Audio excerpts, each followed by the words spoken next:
George had written this and conceived this, you know, this was based on a Philip K. Dick short story, which George really blew out and expanded, and he had just put a ton of work into the screenplay and just done a great job with it. And he saw the movie, I think, and that was what, you know, that was what was compelling about it for me, was that I felt like, well, you know, who better to direct it than I mean, this is his brainchild in a lot of ways.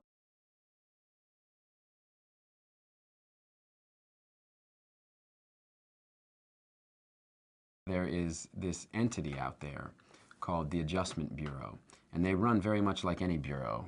You know, a lot of guys in suits and fedoras, and you know, they're kind of a timeless group of people who are essentially guardian angels.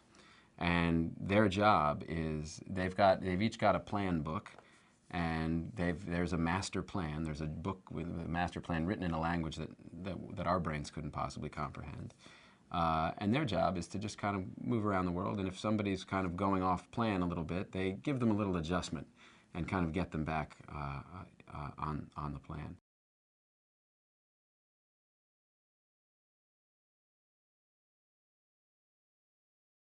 The problem for David Norris is he doesn't know any of this, but he was only meant to meet this woman, Elise, this wonderful woman, that one time, because it's not in the plan for them to be together. But David is completely obsessed with her.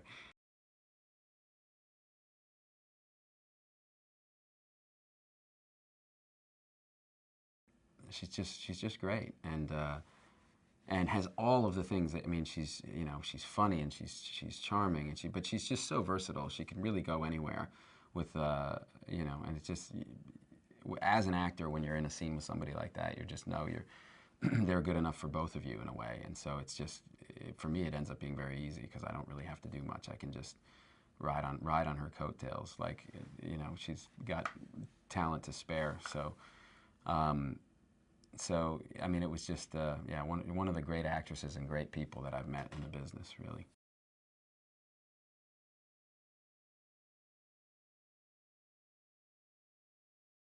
He meets this woman, and she basically, uh, I mean, he's basically in love with her after a 5-minute conversation, and she gives him the idea to kind of really be himself in this concession speech, which he does. And the concession speech is so popular that he immediately becomes the, you know, the odds-on favorite to be the next senator from the state of New York, because he just seems like such a genuine uh, uh, person suddenly, rather than a politically managed guy. And uh, meanwhile, all he cares about is this woman, and who was she?